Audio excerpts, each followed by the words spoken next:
Lahore in time and we got late. I think this is a seminar which is very important at a very important time. And having spoken so much in English and shown to you that Minister Sahab can speak English, let me switch to Urdu. آج میں اس نسل کے نمائندے کی حیثیت سے کھڑا ہوں کہ جو تاریخ میں بہت شرمسار ہے. میں پاکستان 1986 میں دنیا کی بہترین تعلیمی ادارے سے ڈگری لے کر وطن آیا کہ میں اپنے ملک کی خدمت کروں گا، اور اللہ تعالیٰ نے مجھے اس کا موقع بھی دیا.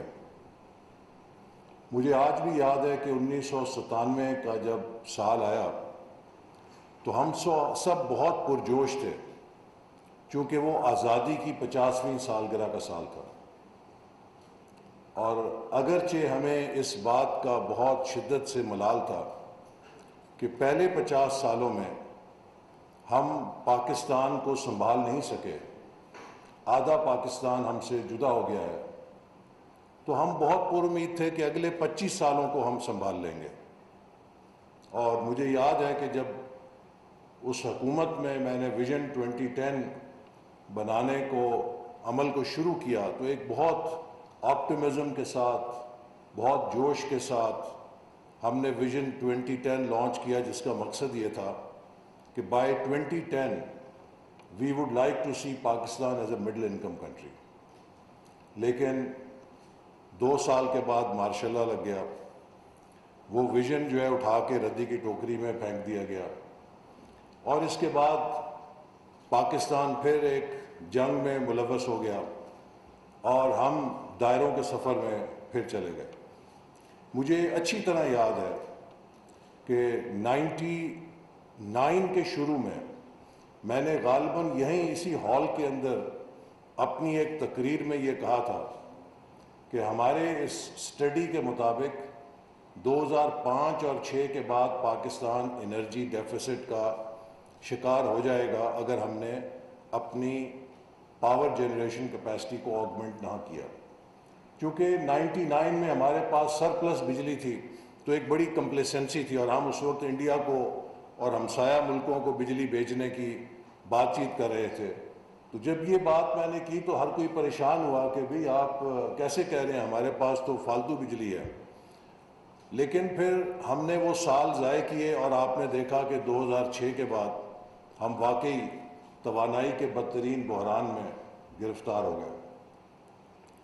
پھر ہم بھی باہر ہو گئے اور 2013 میں دوبارہ موقع ملا تو پھر اسی جستجو کے ساتھ، اسی عزم کے ساتھ ایک نئے سفر کا آغاز کیا، اور پورے ملک سے جو سٹیک ہولڈرز ہیں اکٹھے کیے، اور ہم نے ویژن 2025 کی بنیاد رکھی، جس میں کہا گیا کہ ہم 2025 تک پاکستان کو پہلی 25 معیشتوں میں شامل کر کے شاید کچھ ماضی کا قرض اتار سکیں.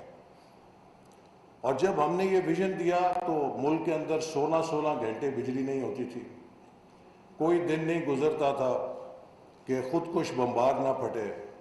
تو جو اس وقت کے بکرات اور سکرات تھے وہ مذاق اڑاتے تھے ٹی وی پر بھی اور ان مذاکروں میں بھی کہ یہ آپ کیسی باتیں کر رہے ہیں کہ جس ملک میں 16 گھنٹے بجلی نہیں، آپ اس کو پہلی 25 معیشتوں میں شامل ہونے کے خواب بیچ رہے ہیں. لیکن آپ نے دیکھا کہ پھر 2017 میں پرائس واٹر ہاؤس کوپرز نے ہمارے اس سفر کی تصدیق کرتے ہوئے کہا کہ اس رفتار اور پروجیکشن پر پاکستان 2030 تک دنیا کی پہلی 20 معیشتوں میں شامل ہو سکتا ہے. تو وہ ایک قسم کی ٹیسٹیمنی تھی، ایک قسم کی انڈورسمنٹ تھی. اور اسی شہر کے اندر 2017 میں یہ عالم ہو گیا کہ امریکہ کے سفیر میرے پاس آتے تھے، برطانیہ کے، یورپین یونین کے، جاپان کے، مڈل ایسٹ کے، اور ان سب کی زبان پر ایک ہی لفظ ہوتا تھا کہ excellency tell us how can our companies invest in Pakistan under CPEC. مجھے پوری دنیا سے جو وار کالجز تھے، چاہے وہ کیلیفورنیا کا نیول وار کالج تھا، چاہے وہ امریکہ کے دیگر تھنک ٹینک تھے، چاہے وہ کینیڈا کا وار کالج تھا، برسلز میں EU کی پارلیمنٹ کا تھنک ٹینک تھا، آسٹریلیا نیوزی لینڈ کے وار کالجز تھے، پوری دنیا کے وار کالجز سے ہر روز کوئری آتی تھی کہ ہم سی پیک اور پاکستان پہ سٹڈی کر رہے ہیں، آپ ہمیں کچھ انفارمیشن دیں۔ تو دنیا کو یوں معلوم ہوا کہ پاکستان کو کوئی ہولی گریل مل گئی ہے اور پاکستان ایک سفر پہ چل پڑا ہے۔ For the first time, world started to look at us for the right reasons. Investment potential of Pakistan, not for any security operation, not for any security threat from Pakistan, but they thought that here is a country جو کسی ایک Jio economic enterprise کا حصہ بن گیا ہے اور اب ہم اس کے ساتھ ملیں۔ لیکن شاید دنیا تو سی پیک کی اہمیت کو جان گئی، ہم کنٹینیوٹی آف پالیسی کی اہمیت کو نہیں سمجھ سکے، اور پھر ہم نے ملک کے اندر حالات میں تبدیلی پیدا کی، اور پھر آج جب 2022 میں اسی منصب پہ واپس آیا ہوں جو میں نے 2018 میں چھوڑا تھا، تو فرق یہ پڑ گیا ہے کہ 2018 میں جب میں نے حکومت چھوڑی تھی تو پاکستان کا ڈیفنس بجٹ بھی 1000 ارب تھا اور پاکستان کا ڈیولپمنٹ بجٹ بھی 1000 ارب تھا۔ نہ ڈیفنس ڈیولپمنٹ کی قیمت پہ تھا اور نہ ڈیولپمنٹ ڈیفنس کی قیمت کے اوپر تھی، دونوں 1000 ارب اپنے رائٹ کے اوپر تھے۔ آج 2022 میں جب میں نے یہی منصب دوبارہ سنبھالا ہے تو ڈیولپمنٹ بجٹ جو رواں سال میں ابتدا میں 900 ارب تھا وہ سکڑ کے 550 ارب رہ گیا تھا، اور اس کے لیے بھی اپریل میں وزارت خزانہ نے سرکولر جاری کر دیا کہ 4th کوارٹر کے لیے there will be zero release. Pakistan کی تاریخ میں اس سے پہلے یہ کبھی نہیں ہوا تھا کہ ڈیولپمنٹ بجٹ کی آخری قسط 3 مہینوں کی روک لی جائے اور وزارت خزانہ یہ کہے کہ ہمارے پاس یہ پیسے دینے کے لیے خزانے میں موجود نہیں۔ میں ڈپٹی چیئرمین پلاننگ کمیشن تھا جب ہم نے ایٹمی دھماکے کے بعد اقتصادی پابندیوں کا سامنا کیا، ہم نے اس وقت بھی کچھ تھوڑی بہت کٹ لگائی تھی ڈیولپمنٹ سپینڈنگ پہ اکانومائز کرنے کے لیے، لیکن پورا سال سارے کوارٹرز میں ہم نے اپنے ڈیولپمنٹ بجٹس کو پروجیکٹس کو فنڈ کیا تھا۔ تو میرے کہنے کا مقصد یہ ہے کہ آج ہم ایک غیر معمولی صورتحال میں کھڑے ہیں، اور میرے جیسے شخص کے لیے کہ جس نے 2 دفعہ پاکستان کی مستقبل کے حوالے سے خواب دیکھے اور ان میں رنگ بھرنے کی کوشش کی، آج جب کہ ہم 75ویں سالگرہ منا رہے ہیں تو 50ویں سالگرہ سے 75ویں سالگرہ کا یہ سفر کوئی بہت تابناک یا حوصلہ افزا نہیں ہے۔ ہم نے پچھلے 25 سال بھی ضائع کر دیے ہیں، اور مجھ سے اگلے دن کسی نے سوال کیا کہ آپ 2023 کو کیسے دیکھتے ہیں، تو میں نے کہا کہ میں 2023 کا اتنا نہیں سوچتا جتنا میں یہ سوچتا ہوں کہ میری اولاد اور ان کی نسل جب 2047 میں پاکستان کے 100 سال پورے ہونے پہ ہماری جگہ کھڑی ہوگی تو کیا وہ بھی ہماری نسل کی طرح شرمسار ہوگی، یا وہ فخر کے ساتھ کہہ سکے گی کہ نو وی میڈ اٹ، اور ہم نے واقعی ملک کو اس راستے پہ گامزن کر دیا جو اس کا حقدار تھا۔ تو آج جب ہم 75ویں سالگرہ کے سال میں کھڑے ہیں تو by no means Pakistanis and Pakistan deserved what we are getting today. ان پچھلے 50 سالوں میں بنگلہ دیش جس کو ہم اپنے اوپر ایک بوجھ سمجھتے تھے، 60s میں I was a school going kid and I remember کہ یہی جب مانسون کا سیزن آتا تھا تو ریڈیو اور پی ٹی وی کے اوپر ماتمی دھنیں لگ جایا کرتی تھیں کہ مشرقی پاکستان میں اپنے سیلاب زدہ بہنوں اور بھائیوں کے لیے صدر کے فنڈ میں دل کھول کے عطیہ دیں. اور یہاں پہ مغربی پاکستان میں عموماً لوگ یہ سوچتے تھے کہ یہ مشرقی پاکستان کے لوگ تو ہم پہ شاید بوجھ ہیں کہ ہر سال ہم انہیں اپنی تنخواہوں سے یہاں سے عطیات دیتے ہیں اور ان کے ہاں سیلاب آتا ہے اور اس کے لیے انہیں ہماری مدد کی ضرورت ہوتی ہے.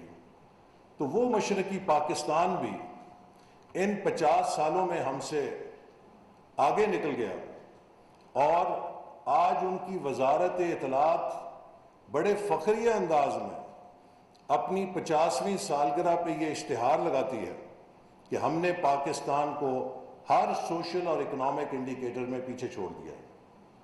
تو یہ ایک بہت بڑا لمحہ فکریہ ہے کہ ہم بحیثیت قوم اپنا جائزہ لیں کہ ہم یہاں کیوں کھڑے ہیں اور آئندہ مستقبل کے لیے ہم کیا مختلف کر سکتے ہیں کہ جس سے ہمارے اگلے 25 سال ضائع نہ ہوں. انگریزی میں کہتے ہیں if you keep doing what you are doing, you will keep getting what you are getting. And if you want to stop getting what you are getting, you have to stop doing what you are doing. تو ہمیں اپنی عادات کو، اپنی حرکات کو ٹھنڈے دل کے ساتھ جائزہ لے کر تبدیل کرنا ہوگا اور یہ دیکھنا ہوگا کہ وہ ممالک جو ہم سے آگے نکل گئے آخر ان میں ایسی کیا بات تھی. میں اکثر سوشل میڈیا پہ چند فرسٹریٹڈ لوگوں کے تجزیے پڑھتا ہوں. وہ یہ کہتے ہیں کہ جی پاکستان بڑا بدنصیب ملک ہے کہ پاکستان کو وہ قیادت نہیں مل سکی جو اس کو آگے لے کر جاتی. کیا بنگلہ دیش کو کوئی ایسی قیادت ملی کہ جو ہمارے سے بہت سپیریئر تھی؟ کیا بھارت کو کوئی ایسی قیادت ملی جو ہم سے بہت زیادہ سپیریئر تھی؟ اسی بر صغیر کے ہم جیسے ہی لوگ ہیں اور کوئی ان میں زیادہ فرق نہیں ہے. اور میں آپ کو یہ بات بھی دعوے سے کہہ سکتا ہوں کہ میں نے اس بات کا مشاہدہ کیا ہے ان ممالک کو دیکھ کے کہ اگر ان ممالک میں پاکستان سے کرپشن زیادہ نہیں ہے تو کسی بھی لحاظ سے کم بھی نہیں ہے، لیکن اس کے باوجود وہ ہمیں پیچھے چھوڑ گئے ہیں. تو میرا خیال ہے کہ آج جو ہم اقتصادی اور معاشی تجزیے کر رہے ہیں ان کو ہمیں 3 حصوں میں جدا کرنا پڑے گا. ایک ہمارا وہ سٹرکچرل پرابلم ہے جو 75 سال سے ہمیں ٹیک آف نہیں کرنے دے رہا.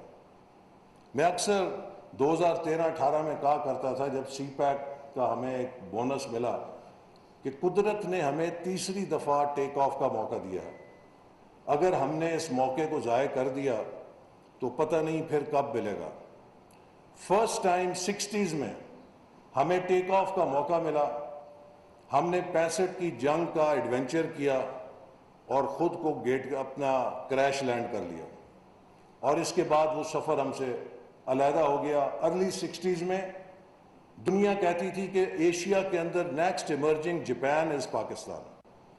اور 60s میں جب Habib bank plaza building Karachi میں بنی تو east of Karachi it was probably the tallest building.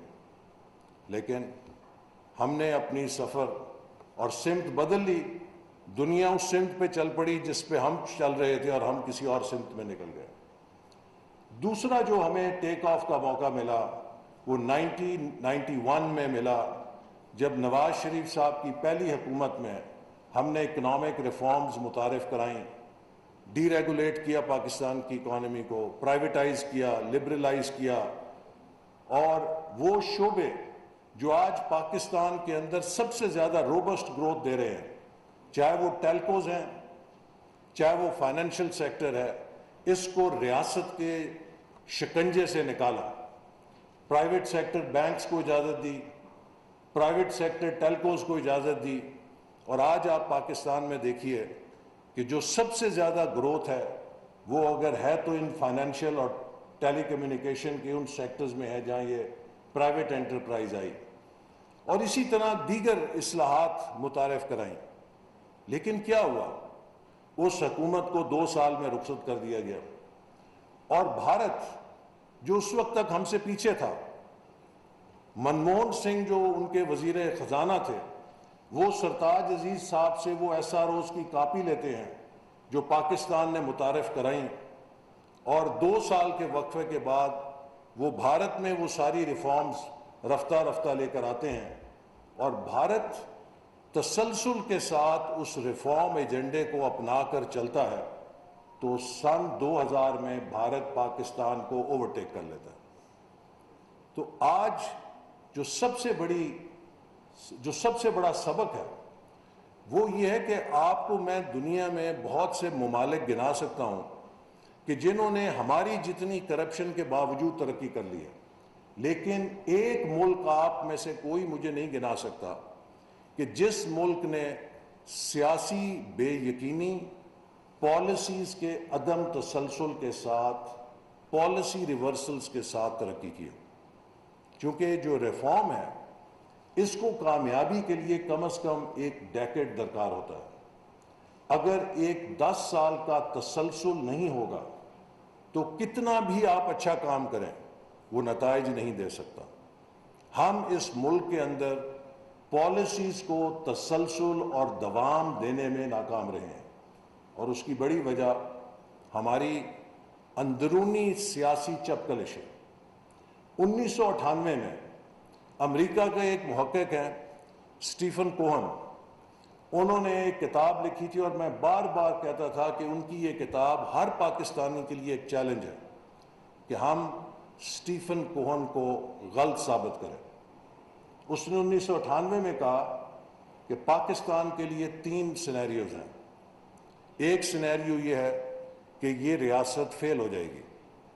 اس نے کہا اس کا امکان تقریباً نہ ہونے کے برابر ہے، اس لیے کہ پاکستان کی فوج اتنا مضبوط ادارہ بیک بون کے طور پہ ہے کہ جو اس کو شاید بکھرنے نہیں دے گا، تو لہٰذا اب مزید پاکستان کے ٹکڑے ہونے کا زیادہ امکان نہیں ہے. دوسرا اس نے کہا کہ شاید پاکستان کامیاب ریاست بن جائے، تو اس نے کہا اس کا بھی امکان نہیں ہے، اس لیے کہ یہ وہ ریاست ہے کہ جس میں ڈی جورے اور ڈی فیکٹو پاور کے مراکز علیحدہ علیحدہ ہیں، اور یہ جو ڈی جورے اور ڈی فیکٹو طاقت کے مراکز کی کشمکش ہے، یہ اس کو کبھی یکسوئی کے ساتھ ترقی یا کامیاب نہیں ہونے دے گی. لہٰذا اس نے کہا کہ جو تیسرا سینیریو ہے کہ Pakistan will just middle through, کہ بس اسی طرح ہی لوڑا لنگڑا یا جیسے کہہ لیں کہ بس کرال کرتا ہوا یہ مڈل تھرو کرے گا. تو آج آپ دیکھیے 1998 کے بعد ہم جب 2022 میں کھڑے ہیں، وی آر پروونگ ہم رائٹ کہ ہم مڈل تھرو ہی کر رہے ہیں. تو اسی لیے جیسے میں نے کہا کہ آج ہر پاکستانی کے لیے جو سوچ سے، جو سمجھ سے خود کو آراستہ سمجھتا ہے، سنجیدگی کا وقت ہے کہ ہم اپنی اگلی نسل کو ایک ایسا راستہ دے کے جائیں کہ جس سے ہم ماضی کی غلطیاں نہ دہرائیں. آپ کو اس بجٹ کے نمبرز اگر آپ دیکھیے تو آپ کو ہوش ربا ہوں گے. ایک اگر آپ کمپنی کے چیف ایگزیکٹو آفیسر ہیں اور آپ کی کمپنی کی یہ بیلنس شیٹ ہو تو آپ کو رات کو نیند نہیں آنی چاہیے. ہمارے نمبرز یہ ہیں کہ اس سال ہم تخمینہ رکھ رہے ہیں کہ 7,000 ارب کے ٹیکس ریونیو اکٹھے کریں گے، اور تقریباً 2,000 ارب کے نان ٹیکس ریونیو ہوں گے. یہ ریاست کو 9,000 ارب کا ریونیو ملے گا. وفاق اس میں سے تقریباً 4100 ارب روپیہ صوبوں کو ان کے حصے کا دے دے گا. تو وفاقی حکومت کے پاس 4,500 ارب باقی بچے گا. آپ کو پتہ ہے کہ ڈیٹ سروسنگ اس سال کتنی ہوگی؟ وہ ڈیٹ سروسنگ جو 2018 میں 1,500 ارب تھی، اب اس کا حجم بڑھ کے 4,000 ارب ہو چکا ہے. سو اس 4,500 ارب میں سے 4,000 ارب روپیہ جو ہے وہ قرضوں کی ادائیگی میں چلا جائے گا۔ اس کے بعد آپ تقریباً دیکھ لیجئے 500 ارب روپیہ اگر بچ گیا ہے تو جو کاسٹ آف رننگ گورنمنٹ ہے وہ 550 ارب روپیہ ہے، تو آپ نے کاسٹ آف رننگ گورنمنٹ جو ہے چلے اس میں پوری کر لی۔ اب اس کے بعد جتنے اخراجات ہیں جس میں 1500 ارب روپیہ دفاع کا ہے وہ بھی قرضے کے اوپر لیا جائے گا، 530 ارب روپیہ پینشنز کا ہے جس میں 400 ارب روپیہ دفاعی پینشن اور 130 ارب روپیہ سول پینشن شامل ہے، یہ بھی قرضے میں لی جائے گی۔ اس کے اوپر تقریباً 700 یا 800 ارب روپیہ ڈیولپمنٹ بجٹ ہوگا، اصل میں 700 ارب ہوگا، وہ بھی سارا قرضے میں لیا جائے گا۔ اس کے بعد تقریباً 1200 ارب روپیہ وہ ایڈوانسز ہیں جو آپ صوبوں کو دیں گے یا خسارے والی اداروں کو دیں گے، ان کو گرانٹس کی صورت میں دیں گے، یہ تقریباً 1200 ارب روپے بنتے ہیں۔ اور پھر جو مختلف مدوں میں آپ سبسڈی دیں گے وہ تقریباً 700 ارب دیں گے۔ یہ سب کے سب کھاتے خسارے کے ہیں، اور خسارے کا مطلب یہ ہے کہ مزید ادھار کے ہیں۔ ان نمبرز کے اوپر کوئی کمپنی کامیابی سے نہیں چل سکتی، لہذا اگر ہم نے اس سے نکلنا ہے تو ہمیں بریک تھرو نمبرز چاہیے۔ پاکستان کی بڑی ناکامی کی وجہ یہ ہے کہ جو 75 سالوں میں ہماری معیشت کا سٹرکچر تھا، ہم نے اس کو ایکسپورٹ لیٹ گروتھ پہ استوار نہیں کیا۔ ہمیں کوئی 60s میں امپورٹ سبسٹیٹیوشن کا سبجیکٹ پڑھا گیا تھا، ہم اسی کے اوپر دل جمی کے ساتھ چلتے رہے، اور جو مواقع 10 سالوں کی حکومتوں کے تھے وہ بہترین موقع تھے کہ جب ہمارے پاس ڈالرز بھی تھے اور 10 سال کا تسلسل بھی تھا، ہم اپنی معیشت کو ری سٹرکچر کر سکتے تھے ایکسپورٹ لیڈ گروتھ کے لیے، لیکن ہم ایسا کرنے میں ناکام رہے۔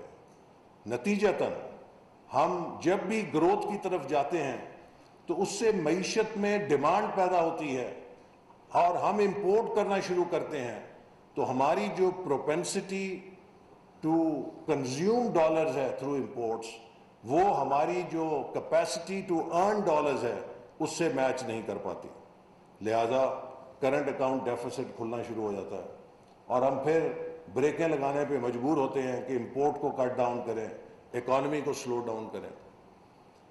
تو لہذا وہ سب ممالک جنہوں نے بریک تھرو پرفارمنس کی، انہوں نے ایکسپورٹس کو اپنی بنیادی گروتھ کا ذریعہ بنایا اور اس میں لیپ فراگ کیا۔ یہ نہیں کہ سال کی 1 یا 2 ارب ڈالر کی ایکسپورٹ بڑھائی، انہوں نے 5 10 ارب کی چھلانگ لگائی، اور اس سے وہ ڈالرز اپنے پاس لاتے تھے تاکہ ان ڈالر سے وہ اپنی جو گروتھ ہے اس کو فائنینس کر سکیں، ان کے پاس ڈالرز کی کمی نہ ہو۔ تو ہم ڈالر سوائے اس فورن ایڈ کے جو کبھی کبھی ہمیں ایک جنگ کے عوض ملتی تھی، اپنے زور بازو سے کمانے میں ناکام رہے، اور اس کی بڑی وجہ یہ ہے کہ ہمارا ایکسپورٹ سیکٹر ایک کموڈٹی سیکٹر ہے، اور ہم ان شعبوں کے اندر ایکسپورٹس کرتے ہیں جو عالمی منڈیوں میں بہت زیادہ ہمیں اس کا معاوضہ نہیں دلواتی اور بہت کمپیٹیٹیو ہیں، لہٰذا ہم لو بیس کے اوپر وہاں پہ آپریٹ کرتے ہیں۔ دوسری بڑی وجہ یہ رہی کہ ہر وہ ملک جس نے فورن ایکسپورٹس کے ذریعے کمایا ہے، اس نے فورن ڈائریکٹ انویسٹمنٹ کو اپنے ملک کا ایک بنیادی انسٹرومنٹ آف گروتھ بنایا ہے۔ آج ویتنام میں جس کی آبادی ہم سے نصف ہے، 10 کروڑ، وہاں پہ 30 بلین ڈالر کی ایف ڈی آئی جا رہی ہے۔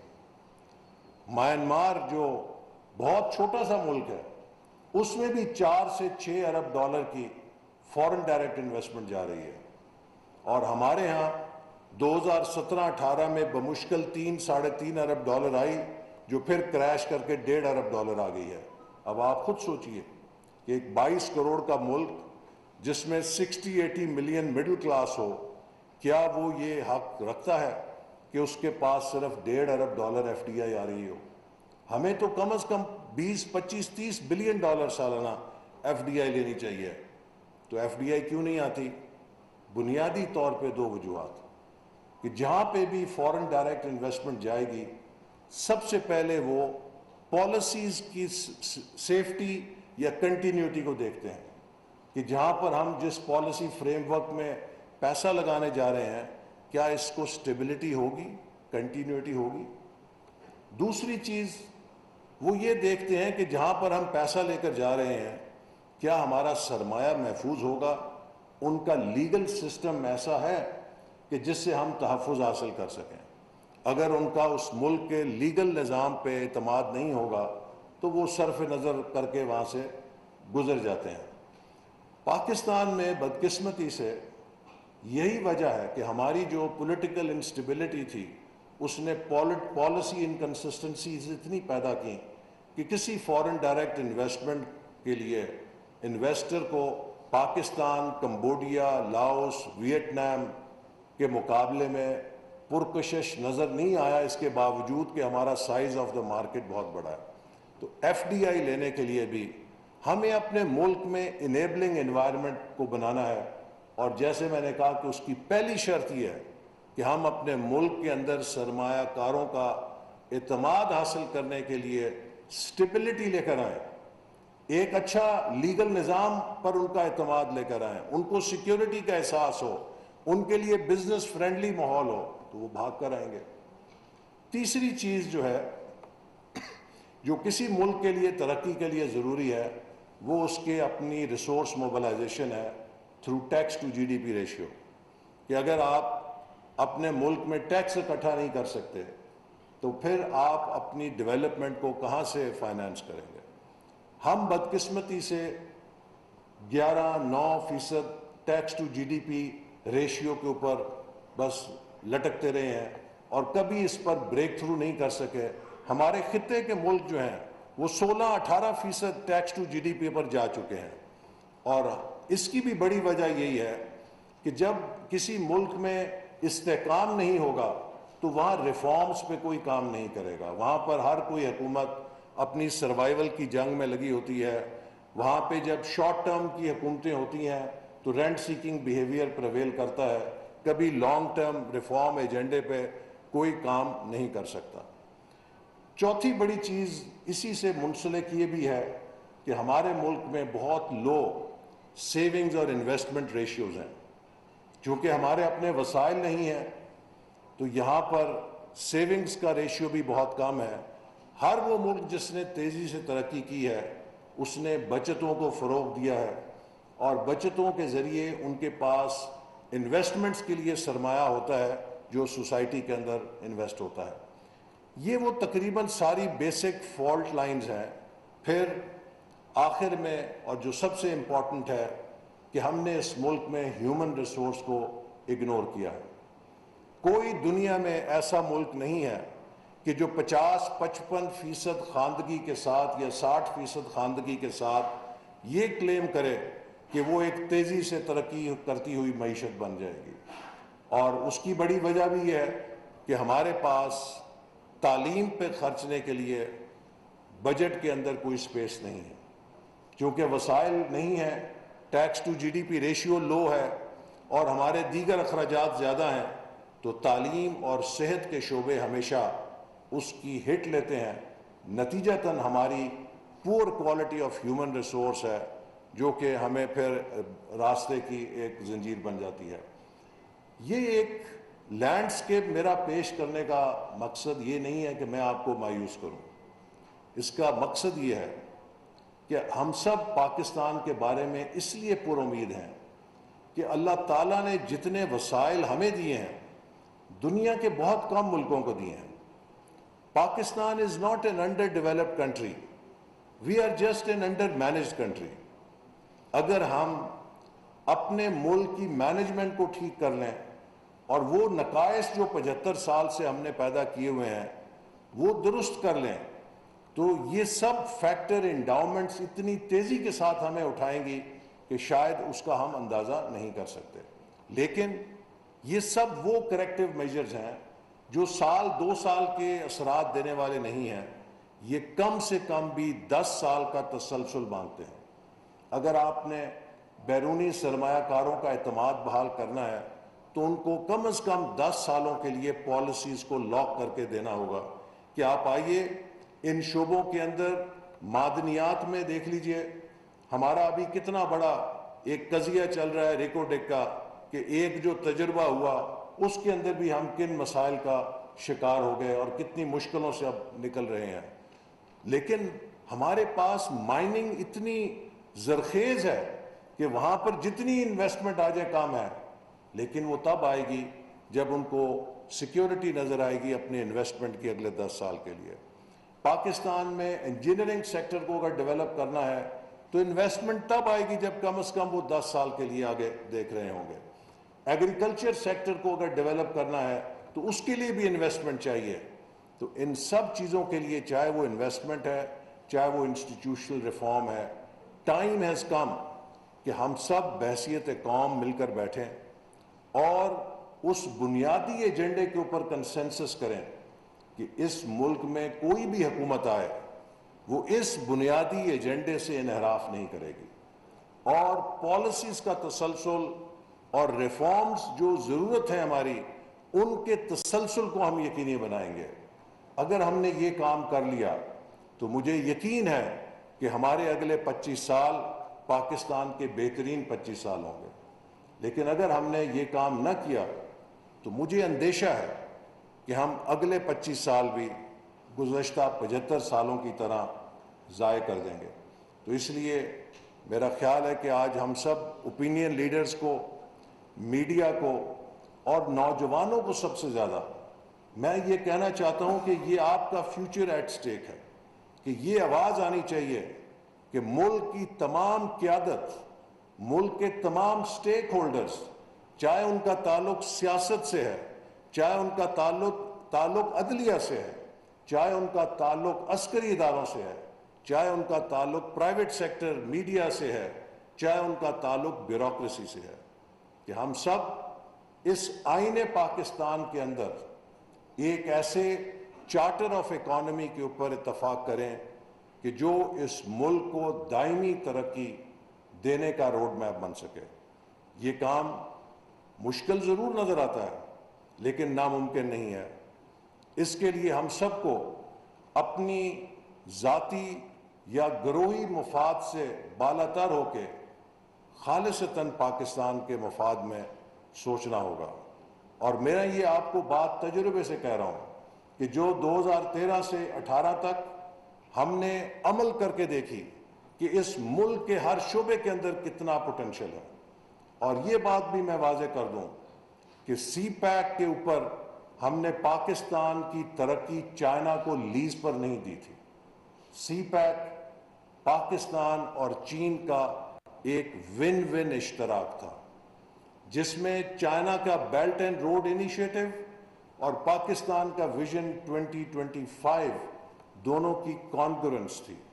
اگر چائنا سے ہم نے 29 ارب ڈالر پاکستان کے انفراسٹرکچر کے لیے ہارنیس کیے تو تقریباً اتنی ہی رقم یا اس سے زیادہ ہم نے پی ایس ڈی پی کے ذریعے اپنے وسائل سے بھی 5 سالوں میں 3200 ارب روپے پاکستان کی ڈیولپمنٹ کے اوپر لگائے، جس کا نتیجہ یہ ہے کہ آج پاکستان میں ایک بڑا روبسٹ انفراسٹرکچر موجود ہے۔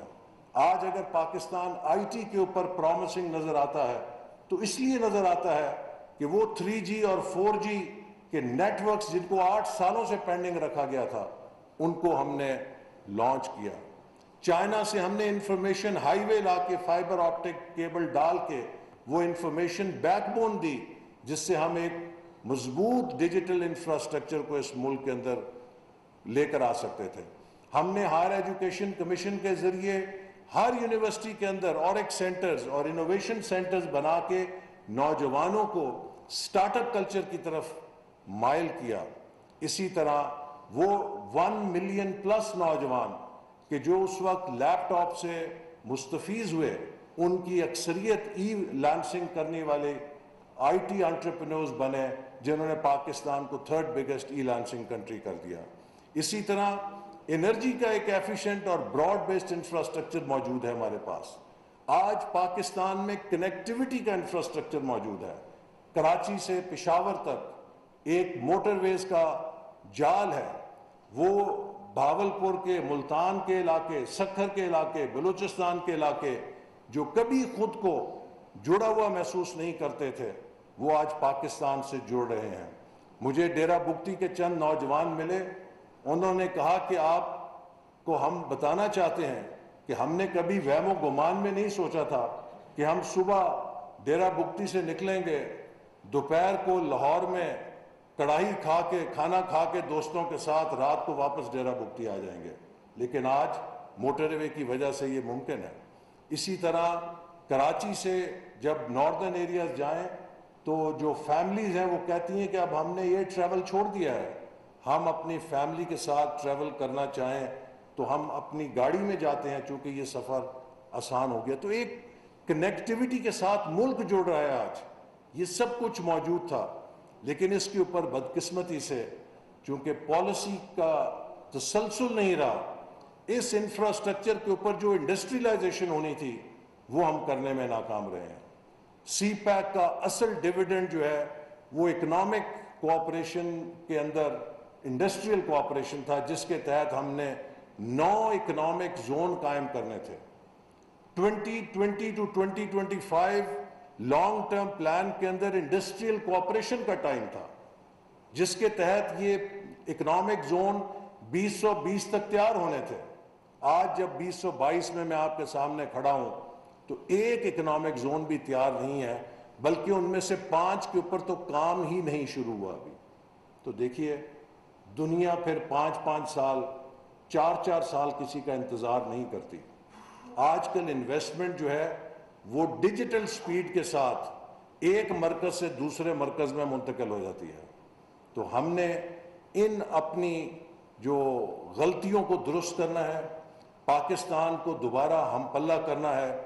تو مجھے یقین ہے کہ انشاءاللہ تعالیٰ جو آج پاکستانی قوم کے اندر ایک جذبہ نظر آ رہا ہے کہ ہم اس ملک کو بہت جلد ٹرن اراؤنڈ کر سکتے ہیں.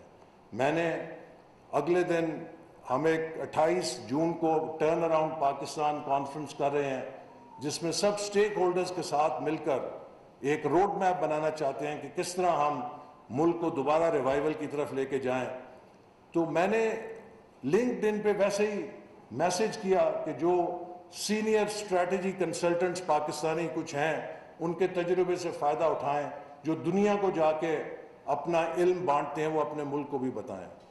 I was overwhelmed by the responses I got کہ پاکستان کا ٹاپ موسٹ ٹیلنٹ جو امریکہ، یورپ، ایشیا کے مختلف ممالک میں، آئی ٹی سیکٹر میں، انویسٹمنٹ بینکنگ میں اور کہاں کام کر رہا ہے، جس جذبے کے ساتھ انہوں نے رسپانس دیا کہ ہم پاکستان کی ٹرن اراؤنڈ ٹیم کا حصہ بننا چاہتے ہیں. آئی سی گریٹ فیوچر. یہ جو ہمارے ینگ پروفیشنلز ہیں، آئی تھنک دے ہولڈ کی ٹو پاکستان فیوچر. اور اب حکومت کا کام صرف اتنا ہے کہ وہ Pakistani enterprise of Pakistani nation کے آگے سے روڑے ہٹائے، رکاوٹیں ہٹائے. اب حکومت کے پاس وسائل نہیں ہیں، حکومت تقریباً بینکرپٹ ہے، لیکن حکومت ایک کام کر سکتی ہے کہ وہ پاکستانی قوم کے پیروں سے وہ زنجیریں جو لائسنسز کی، ریگولیشنز کی، ناروا پابندیوں کی جکڑی ہوئی ہیں، ان سب سے آزاد کر کے پاکستان کے نوجوانوں کو اور انٹرپرائز کو اور پرائیویٹ سیکٹر کو یہ سہولت دے کہ وہ اپنی پوری صلاحیت کو دکھا سکیں. تو مجھے یقین ہے کہ ہم بہت جلد پاکستان کو آگے لے جائیں گے. اور اسی طرح کے جو مذاکرے ہیں ان سے ہمیں وہ آئیڈیاز ملیں گے کہ جن سے حکومت یہ فیسیلیٹیشن کر سکتی ہے. میں نے کافی لمبی بات کر لی، لیکن یہ موضوع ایسا تھا کہ میں چاہتا تھا کہ آپ کے ساتھ دل سے کھول کے بات کروں کہ جب تک ہمیں صورتحال کا ادراک نہیں ہوگا آپ کبھی اس کا علاج درست نہیں کر سکتے. آدھا علاج مرض کو سمجھنے میں ہے. تو 75 سال کی ہمیں ان چیزوں کو درست کرنا ہے دوسرا کسی حکومت کی کارکردگی اچھی ہوتی ہے، کسی کی بری ہوتی ہے، وہ وقتی چیز ہوتی ہے، ٹھیک ہو جاتی ہے، وہ بھی چیزیں انشاءاللہ درست ہو جائیں گی۔ لیکن تیسری چیز اس وقت جس میں ہم پھنسے ہوئے ہیں وہ یوکرین کا کرائسس ہے، کہ جس نے تیل، گندم، کوئلہ، ہر چیز کی قیمتوں کو آسمان پہ پہنچا دیا ہے۔ نہ صرف ہم بلکہ ترقی یافتہ ممالک بھی اس وقت مشکل میں ہیں اور بیلٹ ٹائٹننگ کر رہے ہیں۔ تو ہمیں اس چیز کا بھی ادراک ہونا چاہیے کہ اس وقت پوری دنیا کی معیشت ایک کرائسس کے اندر آ گئی ہے۔ آئی ایم ایف نے گلوبل گروتھ فورکاسٹ کو سلیش کر دیا ہے 50%۔ انہوں نے انفلیشن کی پروجیکشنز کو، گلوبل انفلیشن کی پروجیکشنز کو بہت انکریز کر دیا ہے۔